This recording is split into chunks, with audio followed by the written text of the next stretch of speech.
বলতেছো না কেন? কেমন আছো তুমি? কেমন আছো তুমি এমন ভাবে প্রশ্নটা করলে যেমন 2 বছর পরে দেখছো আমাকে। 2 বছর পরে না দেখি, অনেক দিন পরে তোমারে দেখতেছি। ওই যে প্রথম দিন যেদিন দেখা হইলো, এরপরে তো আজকে দেখা হয়েছে। বিয়ের বাজার সদাই থেকে শুরু করে তোমাদের বাসায় কথা বলা সব ভাইয়া নিজে এক হাতে করছে। এই জন্যই তোমাকে দেখার লোভটা এখনো মিটে নাই। আচ্ছা, একটা কথা বলবো তোমাকে। বলো। তোমার কি বয়ফ্রেন্ড ছিল? ছি ছি ছি নাউজুবিল্লাহ আস্তাগফিরুল্লাহ। তুমি তোমার বউকে এটা কি প্রশ্ন করলা? তুমি বাসর রাতে নিজের বউকে জিজ্ঞেস করতেছো ওর বয়ফ্রেন্ড ছিল কিনা? তুমি ভাবছো কিভাবে যে আমার বয়ফ্রেন্ড ছিল?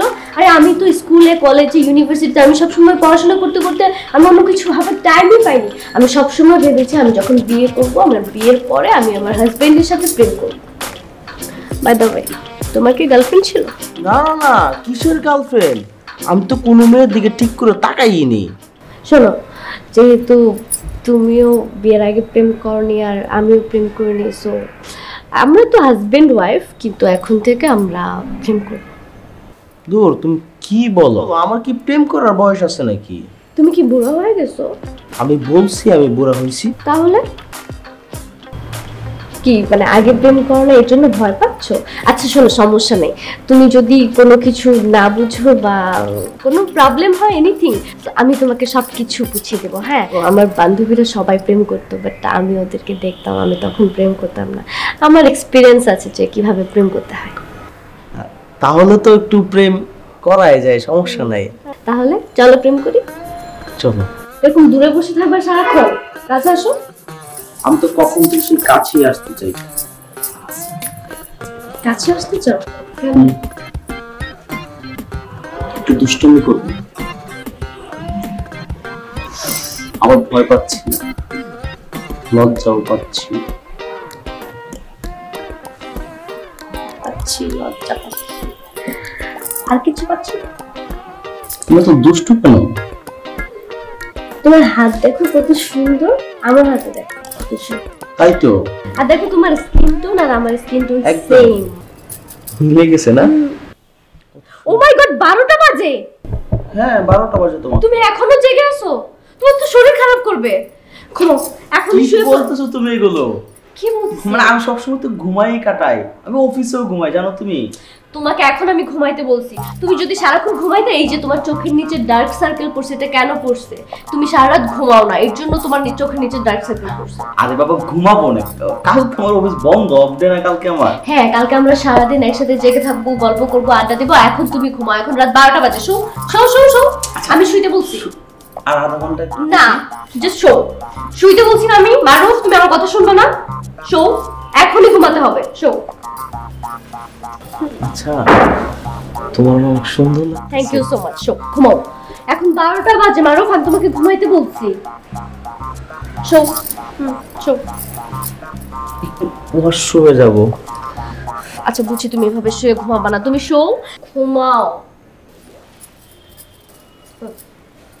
চুপ।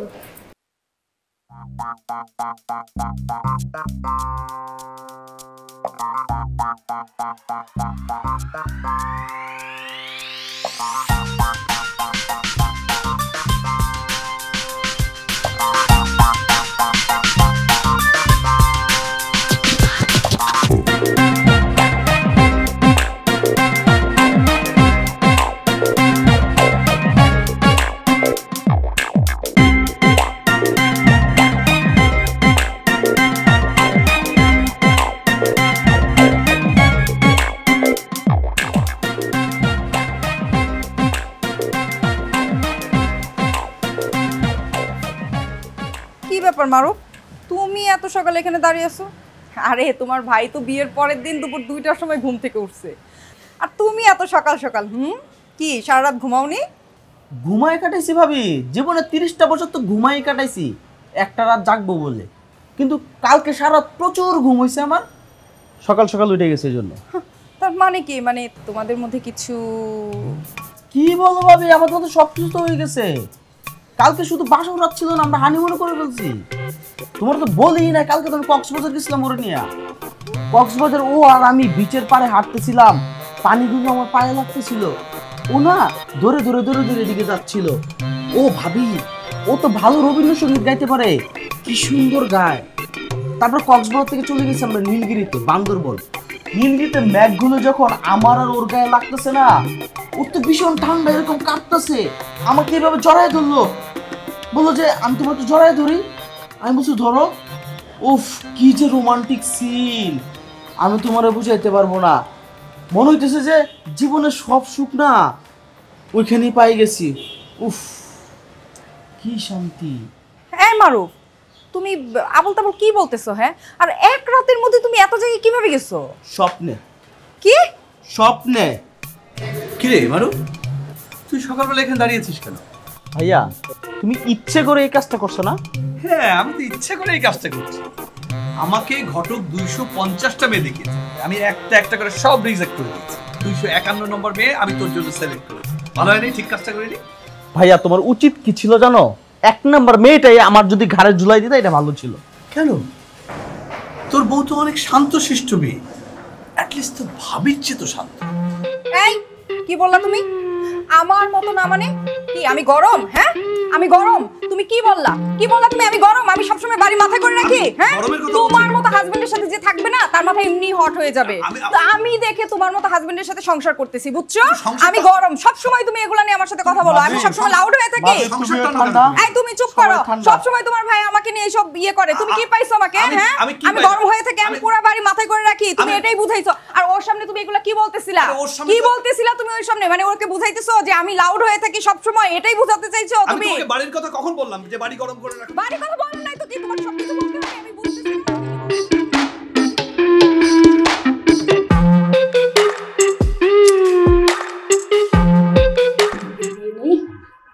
না তুমি কি নিয়ে নাও। হ্যাঁ, আচ্ছা কত দিব তো না? হ্যাঁ, কি করতেছো তুমি? ভাত খাচ্ছি। ভাইয়া ভাবি, তোমরা একটু খেয়াল রাখবে না? কি করলাম আমরা? ভাইয়া, তোমার তো একটু খেয়াল রাখা উচিত ছিল, তুমি তো বড় ভাই। কি হয়েছে? তুমি তো বলো তো কি হয়েছে? আর মারুফ, তুমি তুমি কি আমার কথাটা একটু ভাবতে পারো না? একটু আমার কথাটা ভাবলে কি হয়? আসলে সেটা কি করছি আমরা বলবো তো? তো ভাত খাচ্ছি। মানে তুমি এটা কিভাবে করতে পারলা? কিভাবে করতেছো? এতগুলো ভাত কেউ নেয়? এতগুলো ভাত কেউ খায়? কতগুলো ভাত নিছো তুমি? তুমি জানো এরকম প্লেন রাইসের মধ্যে কি পরিমাণ কার্বোহাইড্রেট থাকে? জানো? এই যে এতগুলো ভাত খাচ্ছ, তোমার তো ডায়াবেটিস হয়ে যাবে। তুমি তো এখন মোটা হয়ে যাবে, তোমার ভুঁড়ি বেড়ে যাবে। তারপর তোমার সাথে আমি রাস্তা দিয়ে কিভাবে বের হবো? একবার ভাবছো এই কথাগুলো? ভাতই তো খাচ্ছে, আর কিছু না। এগুলো তো আমি রান্না করেছি, কিন্তু এটা কি রেড মিট এখানে কেন? রেড মিট কে খাবে? ভাবি, তুমি রান্না করছো? হ্যাঁ, আরে আমরা তো সবসময় এইসবই খাই। আর ওই যে মারুফের তো ভীষণ ফেভারিট। হ্যাঁ শিলা, আমি তো গরুর মাংস ছাড়া ভাত খাইতে পারি না। কোনো রেড মিট খাওয়া হবে না। তুমি শুধু আমি যেই আইটেমগুলো রান্না করেছি এগুলো দিয়ে খাবা, বুঝতে পারছো? ভাই, আপনিও কি রেড মিট খান? হ্যাঁ, আমরা তো সবাই আমাদের খুব পছন্দের। ভাবি, আপনার তো ভাইয়ের দিকটা একটু ফলো করা উচিত, তাই না? ভাইয়ের তো বয়স হচ্ছে। ভাইয়া, আপনি এখন থেকে আর কোনো রেড মিট খাবেন না। আর এই বাসায় প্রতি মাসে জাস্ট একবারই রেড মিট রান্না করা হবে, ঠিক আছে? আর তুমি এত ভাত খাবা না। তাহলে কি করতে হবে আমাদের এখন থেকে? এখন থেকে তুমি প্রতিদিন ধরো 1 কাপ পরিমাণ ভাত খাও। আর এখন থেকে তুমি যা যা আইটেম খাবা সব কিছু আমি নিজে রান্না করবো। আর ভাবি, আমি কিন্তু ওকে প্রতিদিন আমি নিজে করে খাবো। আপনি রাগ করবেন না? না না, কিন্তু এতটুকু। দেখলি তোর বউ কত ভালো, কত কেয়ারিং, কত স্বাস্থ্য সচেতন। এখন থেকে ভাত কম কম খাবি, বুঝলি? হ্যাঁ ভাইয়া, দেখছি তো। ভাইয়া, তোমার তো অনেক বয়স হয়েছে, তুমি এত ভাত খাইতেছো কেন? আরে আমার কোনো অসুবিধা হবে? শিলা, দেখো ভাইয়া কত ভাত নিয়েছে, তুমি নেও না, ভাত কমাও। আসলে ভাইয়া, আপনার প্লেটটাও দেন, আমি ভাত কমিয়ে দিচ্ছি। একদম কমিয়ে দাও, এভাবে খাবে, বুঝছো? ভাইয়া, না না, আমার অসুবিধা হবে না, না। তোমার না না, তোমার অসুবিধা হবে। হ্যাঁ, আপনার হ্যাঁ, এখন বয়স অসুবিধা হয়েছে, নাও। আপনার এখন নাও, নাও, নাও। খুব বুঝে শুনে একটু তারপর ভাত। খাওয়া দাওয়া করেন। হ্যাঁ। আচ্ছা শিলা, আমরা কি আজকে রেড মিটটা একটু খেতে পারবো? মারুফ আমি তো এক পিস খেতে পারি, তাই না? ভাইয়া, কিছু দিব আরো? এখন থেকে বাসায় প্রতি মাসে জাস্ট একবার রেডমিট খাওয়া হবে। ভাবি তুমি এটা নিয়ে যাও তো। শিলা, আমি তো আজকে এক পিস খেতে পারি। না ভাইয়া, ভাবি এটা নিয়ে যাও।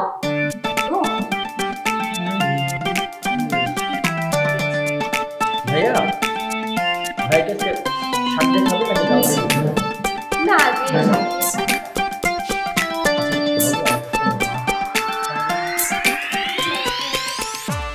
ভাইয়া নেও, কি দিব তোমাকে? নেও তো, শরীরের জন্য ভালো তো শাক। তুমিও বসো। বসছি। নেও নেও। আর শোনো, তুমি এই যে পাতের লবণ খাওয়াটা কিন্তু খাওয়া না আজকে থেকে, নাকি বলছিল? হ্যাঁ, পাতের লবণ খাওয়া তো ভালো না না। লবণ আমিও খাই না।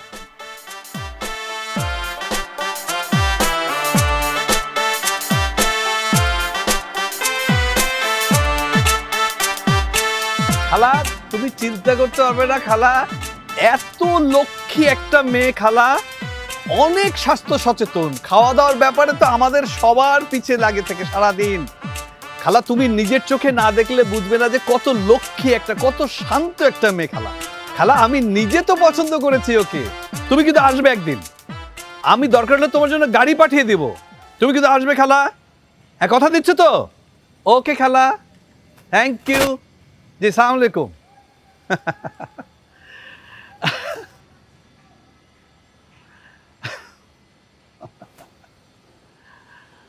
কি ব্যাপার, তুমি অসময়ে ছাদের মধ্যে আবার হাসতেছো খিলখিল করে?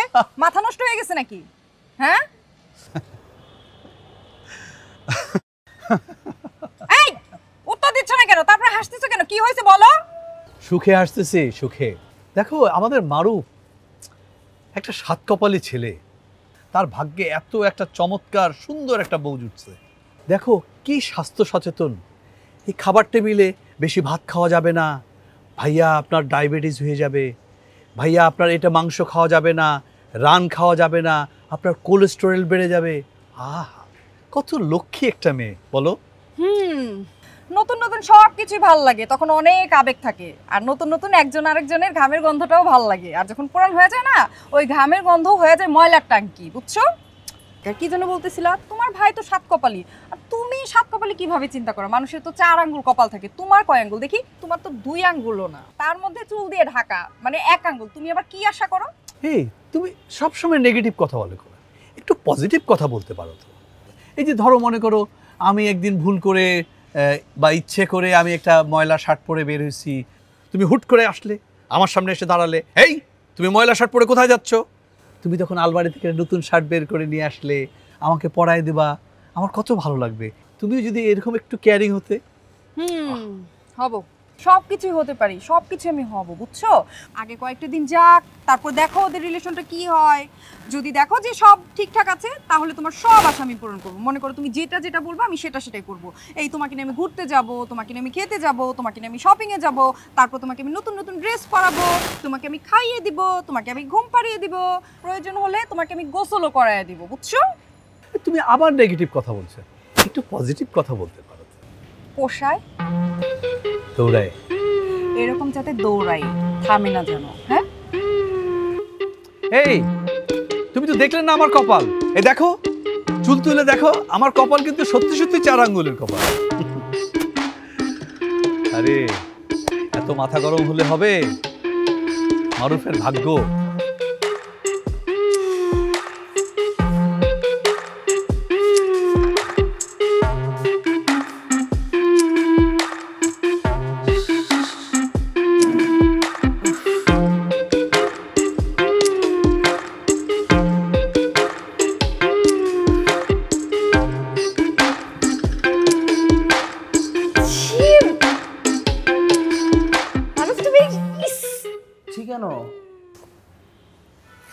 তুমি এত জীবাণু নিয়ে ঘরে ঢুকছো? তুমি জানো এই জীবাণু তোমার কত ক্ষতি করতে পারে? কিসের জীবাণু? কিসের জীবাণু মানে? এই তুমি যে সারাদিন এই জুতা মোজা পরে বাইরে ছিলা, তুমি জানো এই মোজার মধ্যে কত জীবাণু আছে? হ্যাঁ, এগুলো সব অদৃশ্য জীবাণু। আর এই জীবাণু যদি একবার তোমার শরীরের মধ্যে প্রবেশ করে, তুমি জানো তোমার কত ক্ষতি হবে? বুঝো এইসব? কোনো আইডিয়া আছে তোমার? আসলে তুমি ঠিক কথাই বলছো, আমি এত জীবাণু নিয়ে ঘুরতেছি। আচ্ছা, এখন আমার কি করা উচিত? এরপর থেকে যখন বাসায় আসবা, এগুলো বাইরে রেখে তারপর ভিতরে আসবা, বুঝছো? এক কাজ করি, আমি আবার বাইরে যাই, বাইরে গিয়ে তোমার হাতে এগুলো দেই, তুমি নিয়ে সুন্দর করে রাখো। না থাক, এখন তো বাসায় ঢুকে গেছো, দাও আমার কাছে দাও। আমি একটা কর্নারে রেখে দিচ্ছি, কিন্তু নেক্সট টাইম কিন্তু এরকম করবা না। ও ওকে ওকে, কোনো সমস্যা নাই। তাহলে আমি এখন আবার বাইরে যাই, গিয়ে তোমাকে কলিং বেলে চাপ দেই, তুমি আসো, এসলে তোমার কাছে মোজাটা দেই, তুমি ফেলে দাও। আচ্ছা বুঝছি, তোমাকে দিয়ে কিছু হবে না। তুমি একটা কাজ করবা, এর পর দিন যখন তুমি অফিস থেকে বাসায় আসবা তখন তুমি আমাকে ডাক দেবা। আমি তখন এই দরজার বাইরে গিয়ে তোমার জুতা আর মোজা একটা কর্নারে রেখে দিয়ে আসবো। তুমি কিন্তু হাত দিবা না, বুঝছো? ঠিক আছে।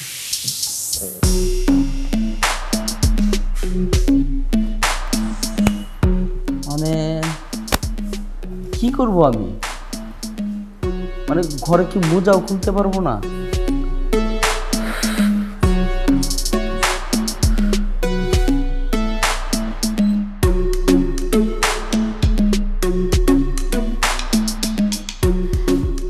ভাবি। আরে তুমি তুমি এখানে কেন? ভাবি একটু দরকার ছিল। দরকার? এই কিচেনে তোমার কিসের দরকার? ভাবি কাপড় ধোয়ার গুঁড়া সাবান কোথায়? কাপড় ধোয়ার গুঁড়া সাবান দিয়ে তুমি কি করবে? মারুফের যত জামা কাপড় আছে সবকিছু আমি আমার নিজের হাতে ধোবো। আরে তুমি কি পাগল হয়েছো? সেটার জন্য তো বুয়া আছে, বুয়া শুধু প্রতি সপ্তাহে একদিন করে ওয়াশ করেই দিয়ে যায়, তুমি কেন করবে? হ্যাঁ ভাবি, সেটা তো আসে, কিন্তু সেটা তো প্রতি সপ্তাহে আসে। আর আমি চাই না যে মারুফ এক জামা আরেক দিন পরুক, এটা তো শরীরের জন্য খুবই অস্বাস্থ্যকর। আর আমি চাই না মারুফের জন্য কিছু হয়ে যাক। ওর যদি কিছু হয়ে যায় ভাবি, তাহলে আমার কি হবে তুমি বলো? এই ভালোবাসা বেশি দিন থাকবে না, বুঝছো? লাইফটা অনেক প্র্যাকটিক্যাল, আর প্র্যাকটিক্যাল হওয়ার চিন্তা করো। হ্যাঁ ঠিক আছে, কিন্তু ভাবি আমার আম্মু বলছে যে একজন হাজবেন্ডের যত কাজ আছে, যাবতীয় কাজ একজন স্ত্রীর করা উচিত। এই জন্য আমি ডিসাইড করছি যে মারুফের যত কাজ আছে, যত কিছু আছে, সব কিছু আমি করবো। শোনো, তোমার আম্মু যেটা শিখিয়েছে এতদিন সেটা ভুল শিখিয়েছে। এখন থেকে তুমি নতুন কিছু শিখবে, বুঝছো? আর লাইফটা তো ইজি না, তুমি যেভাবে চিন্তা করছো এভাবে আসলে লাইফ চলে না। আর শোনো, পুরুষ মানুষকে না এত মাথায় তুলতে নেই, তারা কিন্তু পেয়ে বসবে। পেয়ে বসলে বসুক, কিন্তু মারুফের যা কাজ আছে সবকিছু আমি আমার নিজ হাতে করব। ঠিক আছে, করো। সাবানটা কোথায় এটা তো বলো। সাবানটা ওই যে ওয়াশরুমে রাখা, দেখো। বাসুন। হ্যাঁ।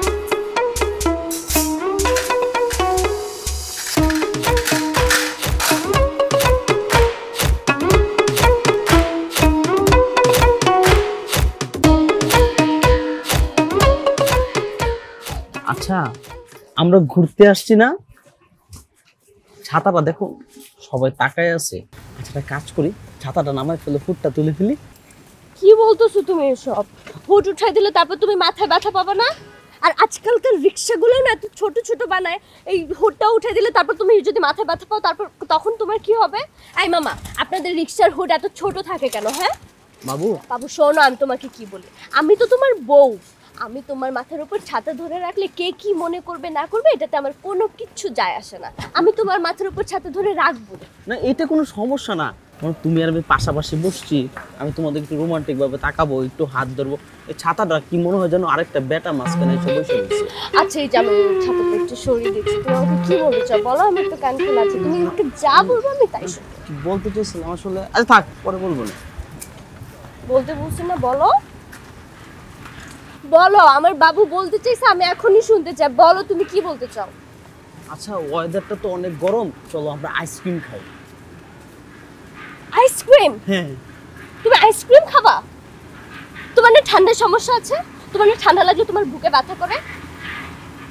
হ্যাঁ, আমার না এখনই বুকে ব্যথা করতেছে। মামা তাড়াতাড়ি যাও। বুকে ব্যথা করতেছে? কোথায়? এখানে? এখানে। এই বাবা তাড়াতাড়ি যান, তাড়াতাড়ি যান, বাসে যান, বাসে যান।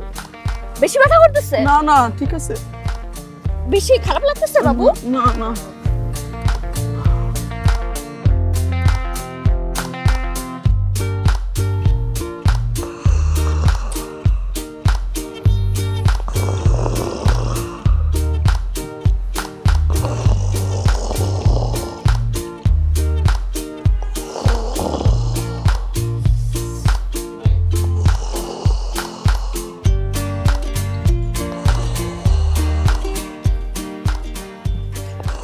মারুফ,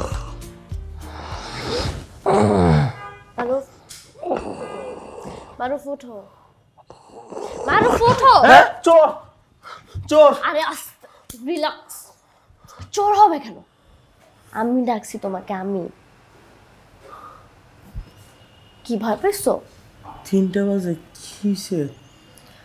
তুমি এরকম ভাবে শুইছো কেন? কিভাবে? এরকম উপর হয়ে, তুমি জানো এরকম ভাবে শুইলে কি হয়? জানি না। এরকম ভাবে শুইলে কিডনির সমস্যা হয়। আর কিডনি সমস্যা হলে জানো তুমি, মানুষ যে বেশি দিন বাঁচে না। আর তুমি জানো বর্তমানে কিডনি সমস্যায় কত মানুষ মারা যাচ্ছে। আর তুমি যদি মারা যাও আমার কি হবে তুমি একবার ভেবে দেখছো? আমার সারা জীবন বিধবা হয়ে থাকতে হবে। আমি তোমাকে ছাড়া একা একা কিভাবে থাকবো? এটা কি সম্ভব? এটা কি পসিবল? আমি একা একা থাকতে পারবো তোমাকে ছাড়া? তুমি এটা কি বলতেছো? আমি ঘুমের পরে কেমনে ঘুমাই? আমি এটা কেমনে করব? এটা শোনো, আচ্ছা ঘুমের পরে কাল কথা বল। আমি বলি শোনো, ঘুমের ঘোরে এটা মনে থাকে না। আমিও জানি যে কিভাবে ঘুমায় মানুষ, এটা মানুষের কন্ট্রোলে থাকে না। বাট এটা তোমাকে কন্ট্রোলে আনতে হবে, কারণ তুমি যদি এরকম উপর হয়ে শো তোমার কিডনিতে সমস্যা দেখা দিবে। আচ্ছা বাবা, এটা তো তুমি কালকে সকালে আমাকে বলতে পারতা। এই 3টার সময় আমি তো লাভ দিয়ে উঠছি, চোট্টর কিনা। বাবা শোনো, কিছু হইলে একদিনেও হতে পারে, বুঝছো? তুমি এখন শো, শো ঘুমো। আর ডান কাত হয়ে শোবা, বুঝছো?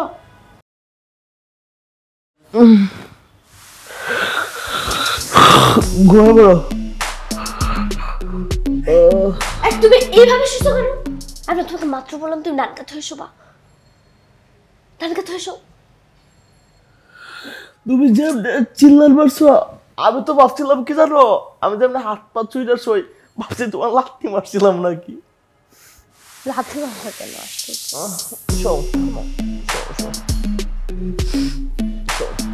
এভাবেই ঘুমাবা, ওকে?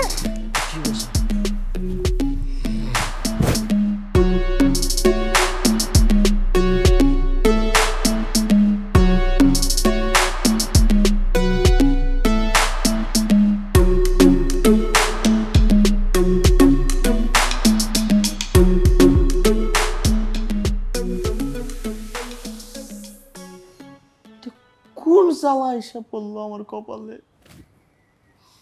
নিজের মতন করে একটু ঘুমাইতে পারো? তুমি উঠে বসছো কেন? না, একটু জল খাবো। শো, খস শুকাই গেছে। ডান কাত হয়ে শুতে বলছি।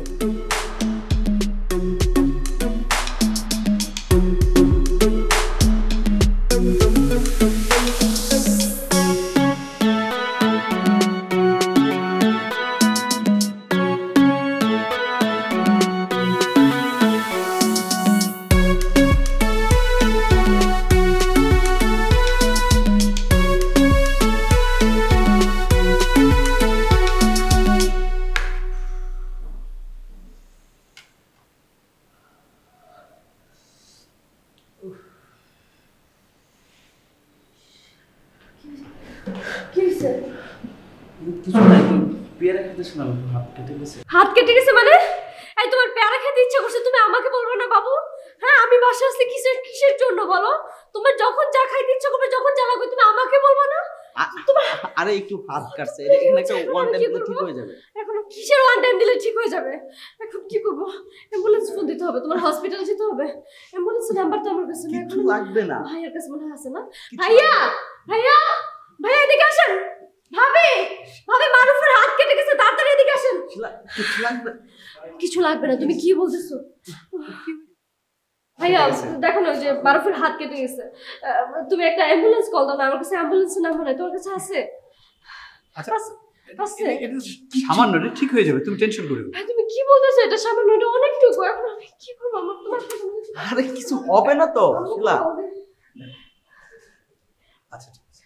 হ্যালো, হ্যালো আম্মু, আম্মু মারুফের অনেকটুকু হাত কেটে গেছে। হ্যাঁ, অনেক ব্লিডিং হচ্ছে। আমি ওকে নিয়ে এখনই হাসপাতালে আসতেছি, অ্যাপোলো হাসপাতাল। আম্মু হ্যাঁ হ্যাঁ হ্যাঁ, আমরা এখনই বেরোচ্ছি, তুমি তাড়াতাড়ি আসো। আমাদের মনে হয় এখানে গিয়ে 2-3 দিন থাকতে হবে। হ্যাঁ হ্যাঁ, অনেক খারাপ লাগছে। না না শিলা, কিছু শিলা শোনো, তেমন কিছু হয়নি, এত টেনশনে কিছু নাই। ভাবি বুঝতেছো না তুমি? দেখো কি পরিমাণ কেটে গেছে, অনেক ব্লিডিং হচ্ছে, তোমার অনেক কষ্ট হচ্ছে না? অনেক রক্ত বের হচ্ছে না? আচ্ছা আচ্ছা, তুমি টেনশন করো না, একটু একটু শান্ত হও, সব ভাই ঠিক আপনি আছে। এখনো অ্যাম্বুলেন্স কল দেন নাই?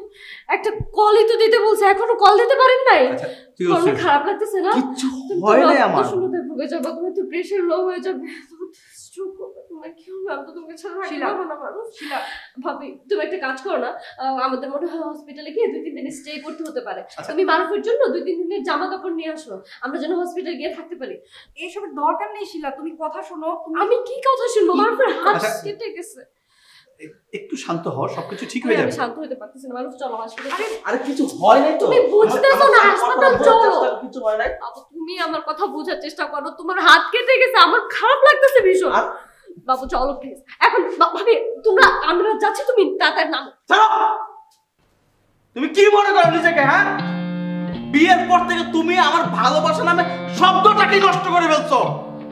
তুমি যেটা করছো এটা ভালোবাসা না, এটা ভালোবাসার নামে তুমি আমার লাইফটাকে নরকে পরিণত করছো তুমি। আর তুমি যেটা করো এটা ভালোবাসা? হ্যাঁ, এটা ভালোবাসা না। শোনো, তুমি কি করছো ভাইয়া? তুমি আমার জীবনটাকে ধ্বংস করে দিছো। তুমি বলতা না ও অনেক ভালো মেয়ে, ও অনেক সুখে রাখে আমারে। বিয়ের প্রথম থেকে প্রত্যেকটা দিন আমার জীবনটাকে অনুভব করে যাচ্ছে। মারুফ, ভাবি একদম চুপ, কথা বলবো না। তুমি বলতে না ও অনেক ভালো, তুমি তো ভাবি নিজে সাক্ষী। যখন তুমি ডাইনিং এ খাবার দিতা, আমার প্লেট থেকে ও ভাত কেড়ে নিত। আমার নাকি ডায়াবেটিস হবে, আমার নাকি কোলেস্টেরল বেড়ে যাবে। আমি যখন রিক্সাতে ওর সাথে ঘুরি, ও আমার পাশের উপর ছাতা ধরে, মানুষ সেটা দেখে আমাকে কমেডিয়ান মনে করে। ভাইয়া এটা লাইফ না।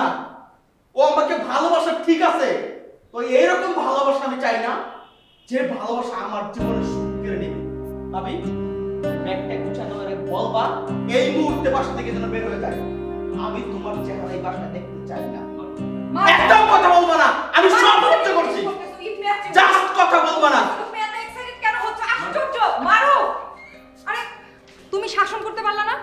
আমি তো চেষ্টা করছি, আমাকে সুযোগ দিতে হবে। কি চেষ্টা করছো তুমি? তুমি শাসন করলে এরকম একটা সিচুয়েশন হয়? তুমি দেখো। শিলা, কি সমস্যা তোমার? কি করতেছো? কোথায় যাচ্ছ তুমি? আচ্ছা, মারুফ নামের আগের মাথায় কয়েকটা কথা বলে ফেলছে, এ বলে তুমি বাসা থেকে বের হয়ে যাবা? যাও ভিতরে যাও। ভাবি মানুষ রাগ করে সত্যি কথা বলে, আমি ওকে অনেক বেশি ভালোবেসেছি, এটাকে আমার মনে হচ্ছে। শিলা, শিলা, তোমরা এখনো অনেক ছোট আছো, একটু বুঝতে চেষ্টা করো।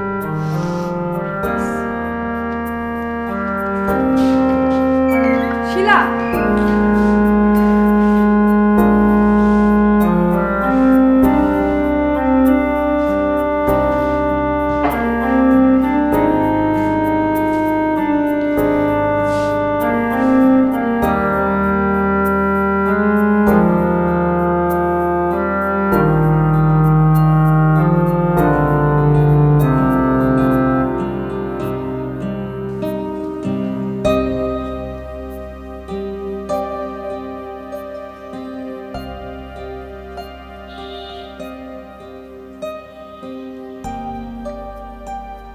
দেখ, মন খারাপ করিস না। এরকম সংসারে এরকম ছোটখাটো সমস্যা হয়, যা হওয়ার হয়ে গেছে। এটা সবসময় মন খারাপ করে থাকলে হয় না। ঠিক আছে। আর তুমি এই বাসায় আসছো কেন? এটা কি তোমার বাসা? না, এটা শ্বশুর বাড়ি। শ্বশুর বাড়ি তো নিজের বাড়ি। শ্বশুর বাড়ি মানে নিজের বাড়ি? ও আচ্ছা, আমিও না শ্বশুর বাড়িকে আমার নিজের বাড়ি ভেবে নিয়েছিলাম, কিন্তু কি হয়েছে বলো তো, তুমি আমাকে বাসা থেকে বের করে দিয়েছিলে। তো এখন আমার কি করা উচিত? আমার কি তোমাকে বাসা থেকে বের করে দেওয়া উচিত? ঠিক আছে, আমি চলে যাই।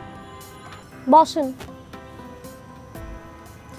কি বলতে আসছেন বলেন, আমার হাতে বেশি টাইম নেই। আসলে সব কিছুর জন্য আমি সরি। সরি কেন? সরি এই জন্যই, আমি তোমার ভালোবাসাটা না বুঝতে পারিনি। কিভাবে বুঝবো বলো? বাবা মার ভালোবাসা কি জিনিস সেটা তো পাই নাই। আমি যখন অনেক ছোট তখনই আমার মা বাবা মারা গেছে। বড় ভাইয়ের সঙ্গে একসাথে পিঠাপিঠি বড় হয়েছি। এই জন্য ভালোবাসা, মমতা, মানুষ যে কাছের মানুষদেরকে আগলায় রাখে, এটা না আমি কখনো পাই নাই। আর যখন ভাবিরে ভাইয়া বিয়ে করছে, তখন দেখলাম যে ভাবি সবসময় ভাইয়াকে ডোমিনেট করে। মানে অন্যরকম একটা জিনিস, তাদের মধ্যে কেয়ারিংটা একটু কম ছিল। এই যে তুমি আমাকে সবসময় কেয়ার করো, সবসময় আমার প্রতি যত্ন নাও, আমি কি খাবো না খাবো, কি করলে আমার ভালো হবে, আমার কাছে মনে হয়েছে কি এগুলো মনে হয় অতিরিক্ত কোনো কিছু। তুমি আর আমি যখন রিক্সাতে চলতাম, তুমি তোমার মাথায় ছাতাটা ধরো নাই, তুমি আমার মাথার উপর ছাতাটা ধরছো। আমি ভাবছি যে ও আমার মাথার উপরে কেন ছাতা ধরবে, কিন্তু আমার মাথায় যেন বৃষ্টি না পড়ে এই জন্য তুমি ছাতা ধরছো, এটা না আমি বুঝি নাই। তোমার ভালোবাসাটাকে আসলে আমি সত্যি পাওয়ার যোগ্য না। আমি সব কিছু মিলেই শিলা, আমি সরি। বাসর রাতে আমি তোমাকে বলছিলাম আমার কোনো পাস্ট নাই, আমি আপনাকে একজন বয়ফ্রেন্ড হিসেবে চাই। আর আমিও চেয়েছিলাম যে আপনি যেন আমাকে গার্লফ্রেন্ড হিসেবে ট্রিট করেন, বাট আপনি সেটা পারেননি। আর এটাই ছিল আপনার আর আমার মাঝখানের ব্যবধান। আমি যতই কেয়ার করতাম, আমি আপনাকে যতই ভালোবাসতে চাইতাম, এটা আপনার কাছে অসহ্য মনে হতো, বিরক্ত মনে হতো, কারণ আপনি তো আমাকে সবসময় বউ হিসেবে ট্রিট করে গেছেন। অবশ্য আমি আমাদের বাড়িতে আসার পরে আমি অনেক চিন্তা ভাবনা করে দেখেছি, আপনার আসলে কোনো দোষ নেই, আমারই সব দোষ। আমি সব ক্ষেত্রে এক্সট্রা কেয়ার নিয়ে নিতাম। এটা একটা মানুষ সহ্য নাই করতে পারে, এটা তো অতিরিক্ত, এটা তো ঠিক না। না না না, আসলে তোমার কোন দোষ নাই, সব দোষটা আমার। আচ্ছা তুমি বলো এখন আমি কি করতে পারি?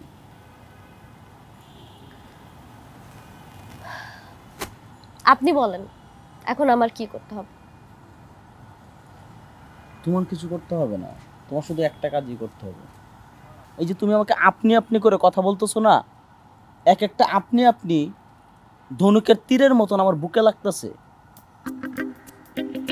তা এখন আমি কি করব? কিছুই করতে হবে না, তুমি আগের মতো আমাকে তুমি করে বলো, বাবু বাবু বলে ডাকতে না, ওইভাবে ডাকো।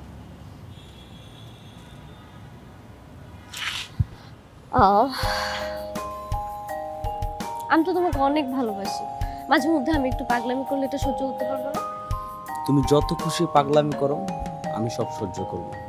সত্যি? সত্যি। প্রমিস? প্রমিস। ওকে, একটা কথা বলি। বলো। কি? আমি কি তোমাকে একবার জড়িয়ে ধরতে পারি?